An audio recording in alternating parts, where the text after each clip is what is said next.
안녕하세요. 여러분의 인생 멘토 진짜 추준입니다. 오늘은 시작하기에 앞서 제가 이전 에피소드에서 했던 얘기들을 간략하게 정리해 볼게요.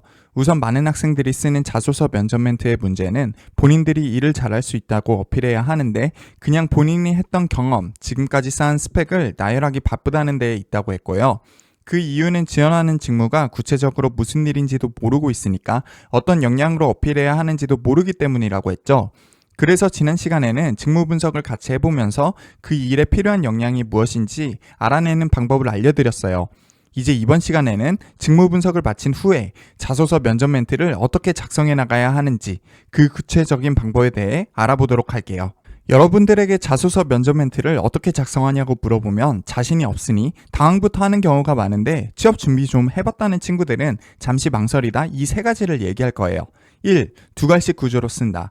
2. 에피소드를 활용한다. 3. 직무 관련 경험을 쓴다. 네, 수많은 취업 준비 전문가들이 하나같이 입을 모아 전수해주는 100% 맞는 얘기입니다. 하지만 여러분은 세 가지 팁만 듣고 나서 자소서가 술술 써지던가요? 아마 그렇지 않았을 겁니다. 저는 그 이유가 뭔지 설명할 수 있을 것 같아요. 수많은 전문가들이 강조하는 이 세 가지 팁은 정작 중요한 이 내용들을 빠뜨리고 있어요. 그리고 안타깝게도 이 내용들에 대해 자세히 설명해주는 취업 전문가는 지금까지 한 명도 보지 못했습니다. 첫 번째, 핵심 문장이 서두에 오도록 하는 건 좋은데 그 핵심 문장을 어떻게 써야 하는지 알려주지 않아요. 두 번째, 누누이 얘기하지만 에피소드는 활용 자체가 중요한 게 아니라 왜 활용해야 하는지가 중요해요. 활용하는 이유에 대해서는 직무 역량을 보유하고 있다는 것을 상대방에게 납득시키기 위한 근거가 필요하기 때문이라고 제가 말씀드렸죠. 사실 직무 역량 어필에는 에피소드 활용이 아닌 다른 방법도 존재해요. 세 번째, 직무 관련 경험은 어디까지가 관련 경험인가요? 제가 자소서 면접 컨설팅을 하다 보면 정말 많이 일어나는 일인데요. 제가 어떤 단락에 대해서 여기서 보여주고자 하는 본인의 역량이 뭐냐고 물으면 명료하게 대답을 못해요. 그냥 관련 경험을 어필한 거래요. 근데 에피소드 1편과 2편에서 말했지만 많은 경우 여러분이 쓰는 경험은 직무와 그다지 관련이 많은 것도 아니거든요. 그러니까 지원 직무와 비슷한 일을 다른 회사에서 해본 적이 없으면 경험은 역량을 어필하기 위한 근거 자료로 활용하는 쪽으로 접근하는 게 좋아요. 제가 했던 말 또 하고 또 하니까 지겨우시죠? 지겹더라도 그만큼 중요하니 이 내용들을 잘 기억하면서 지금부터 소개하는 자소서 면접 멘트의 3단계 작성법을 잘 들어주세요. 첫 번째 단계는 내가 무엇을 어필할지 정하고 이걸 한 개의 문장으로 나타내는 거예요. 무엇을 어필할지 정한다? 이거 지난 에피소드에서 했던 거 아니에요? 네, 맞습니다. 결국 직무 분석과 같은 내용이 되는 거죠. 어쨌든 어필하고 싶은 것을 정하고 이걸 문장으로 나타내는 것을 같이 한번 해보도록 할게요. 스타벅스 파트너 직무에 대해서 분석을 해보기 전에 여러분은 요구 역량으로 친절함을 가장 많이 떠올렸을 거라고 생각해요. 틀린 말이 아니죠. 분명히 중요한 역량입니다. 그러면 자기 자신이 친절하다고 어필해야 하지 않겠어요? 그럼 만들어야 하는 한 개 문장은 저는 친절합니다입니다.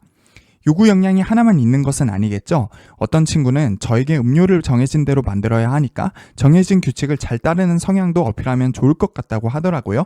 맞는 말입니다. 저는 레시피 말고도 전반적인 업무에 대한 매뉴얼이 있을 테니 이를 잘 따르는 게 더 중요할 거라고 생각했어요. 어쨌든 이 성향을 가졌다고 어필하려면 저는 정해진 규칙을 잘 따릅니다. 라는 문장으로 어필해야겠죠?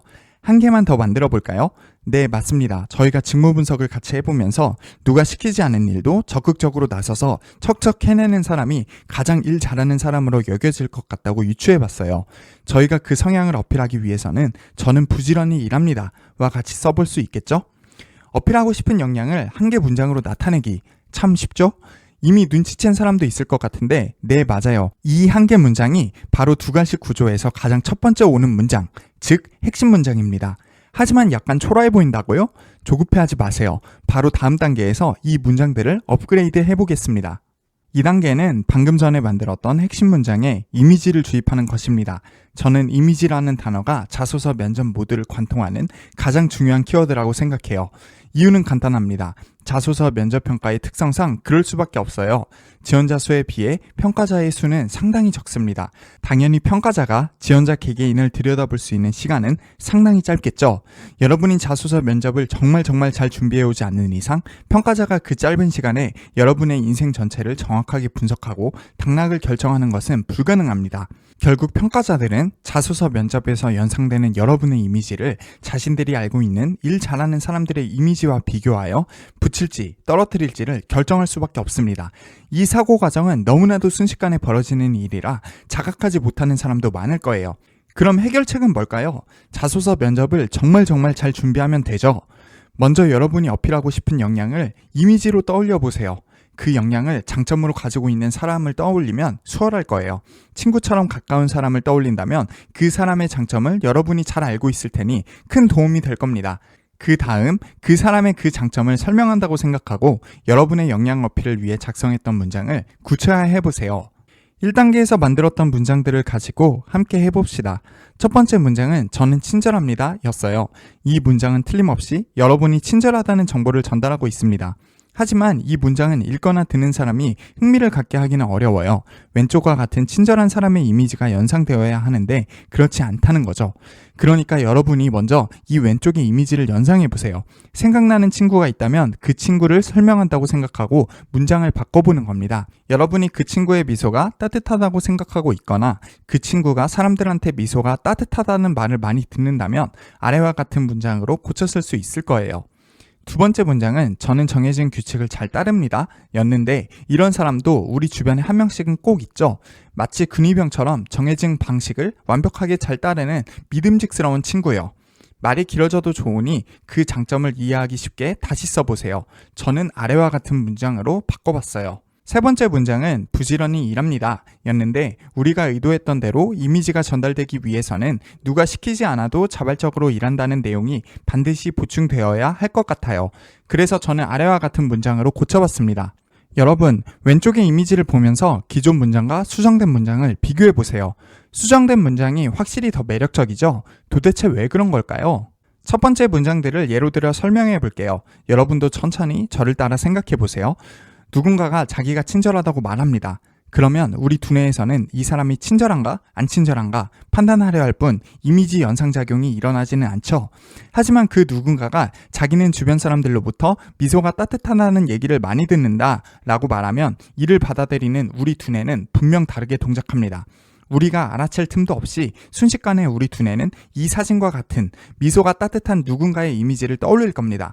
이건 엄청난 효과를 가집니다. 그 이유는 우리가 떠올린 그 사람이 갖는 친절함 외 다른 장점들까지, 그러니까 배려가 될 수도 있고 차분한 성격이 될 수도 있고 심지어 경험에 따라 똑부러지는 성격까지도 함께 연상하게 되기 때문이죠. 결과적으로 친절이라는 한 개의 사전적 의미를 전달하는 데에 그치지 않고 나라는 사람에 대한 어떤 하나의 입체적인 개념을 전달하여 상대방이 나의 장점을 보다 쉽게 파악하고 나를 더 궁금하게 만들게 하는 것입니다. 두 갈씩 문장은 바로 이렇게 써야 합니다. 그리고 면접에서는 이 문장을 답변의 가장 첫 부분으로 오도록 하는 것을 추천합니다. 세 번째 단계는 이어지는 문장들의 정렬입니다. 정렬? 왼쪽 정렬, 가운데 정렬 같은 위치 정렬이 아니고요. 의미상 정렬을 말합니다.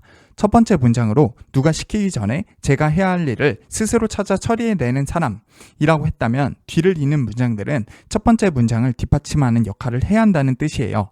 즉, 정말 내가 그런 사람이라고 납득하게끔 관련 근거를 제시하라는 말입니다. 사실 정렬이라는 한글보다 얼라인이라는 영어 단어가 더 적절할 것 같아요. 이 말이 아직은 잘 와닿지 않는 사람도 있을 것 같은데요. 좀 더 쉽게 설명하자면 일단 제가 만나는 99%의 학생들은 빼기부터 시작해야 합니다. 예를 들어서 설명드릴게요. 에피소드 1회부터 경험 자체가 중요한 게 아니라고 귀가 아프도록 말씀드리고 있죠. 하지만 잘못된 자소서 코칭과 영양가가 떨어지는 합격 자소서 샘플 때문에 수많은 학생들이 경험을 서술하는 데에 집중을 하죠. 동아리 신입생 홍보를 위한 부스 행사를 기획한 에피소드를 가지고 자소서를 쓴다고 해봅시다. 그러면 여러분은 일단 소제목은 여러분 역량이 아니라 에피소드를 요약하는 문구로 작성하고 그때를 생각하면서 내가 잘했던 일들을 막 나열해요.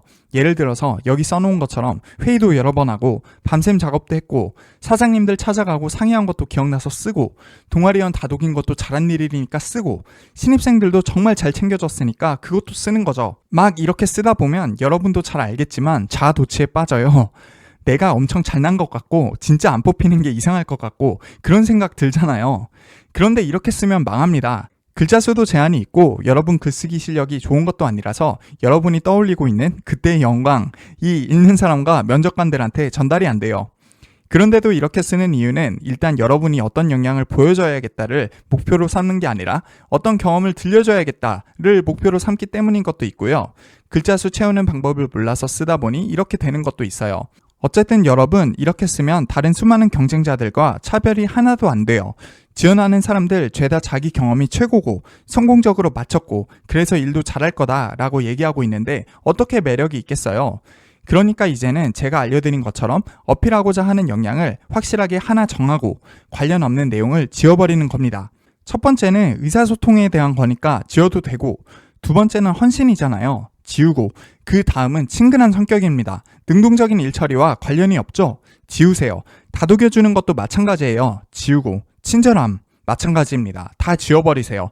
다 지워버리면 글자 수가 하나도 안 남는 경우도 있을 텐데, 그렇다면 무슨 내용으로 글자 수를 채워야 하는지 궁금하시죠? 바로 보여드릴게요. 지난 에피소드에서 스타벅스 파트너 직무를 분석한 내용을 가지고 스타벅스 파트너 자리에 지원하는 상황을 가정해서 써본 샘플입니다. 솔선수범, 자발적 일처리의 아이콘. 저는 누가 시키기 전에 스스로 해야 할 일을 찾아 처리해내는 사람입니다. 대학교에서 댄스 동아리 임원을 맡았을 때 신입생 모집을 위한 부스 행사를 열었던 적이 있습니다. 다른 스태프들과 함께 부스를 장식하고 홍보물을 제작하는 것도 힘들었지만 저는 보다 효과적인 신입생 모집을 위해서는 매뉴얼이 필요하다고 생각하여 행사 진행 동아리원들을 위한 신입생 응대 매뉴얼을 자원해서 만들었습니다. 그리고 더 나아가 다른 구성원들이 미처 생각하지 못한 분리수거 쓰레기통, 청소용품, 우산과 같은 사소한 물품들을 미리 챙겨 행사가 원활히 진행되도록 이끌었습니다. 이렇게 솔선수범한 결과 팀원들은 저의 노고를 칭찬해 주었고 엄마라고 부르기까지 했습니다. 이와 같은 저의 태도는 커피 원두, 베이커리류 등의 재고 관리는 물론 커피 머신, 에어컨과 같은 장비 관리를 비롯하여 홀, 유리창, 화장실의 청결 관리가 중요한 스타벅스 파트너 직무에 있어서도 반드시 빛을 발할 것이라고 확신합니다. 동아리 부스 행사라는 경험은 분명히 동일한데 필요 없는 내용은 다 사라졌고 누가 시키기 전에 내가 나서서 일 처리한다는 내용으로만 500자가 꽉 채워져 있죠. 바로 감을 잡으셨을 거라고 생각하는데 조금 더 주의 깊게 살펴보세요. 일단 소제목은 경험을 요약하는 게 아니라 내 역량을 드러내는 문구로 쓰여져 있습니다. 그 다음 주제 문장이 서두에 오는 두갈식 구조를 지키고 있습니다. 그리고 주제 문장을 증명하기 위한 에피소드를 소개하는데 중요하지만 어필하고자 하는 역량과 관계없는 내용은 정말 간략하게 쓰면서 하지만 이라는 접속어를 통해서 내가 자원해서 처리한 일을 강조하고 있죠. 그 다음 더 나아가라는 말과 함께 어필하려는 역량과 관계 있는 사례를 하나 더 보여주면서 논지를 강화하고요. 결과 부분에서는 엄마라는 단어를 통해서 내가 가진 역량에 대한 이미지의 해상도를 높여줍니다. 우리 주변에 엄마처럼 사소한 일까지 다 챙겨서 믿음직한 사람 한 명씩은 있잖아요. 그걸 이용하는 겁니다. 마지막으로 우리가 처음에 이 역량을 어필하려고 한 이유, 그러니까 직무 연관성을 짚어주면서 나를 왜 뽑아야 하는지 설득합니다. 이 마지막 부분은 사실 지금 설명하고 있던 정렬하기 방법과는 상관없는 내용이고 지난 시간에 직무 분석을 잘했기 때문에 쓸 수 있는 문장이겠죠?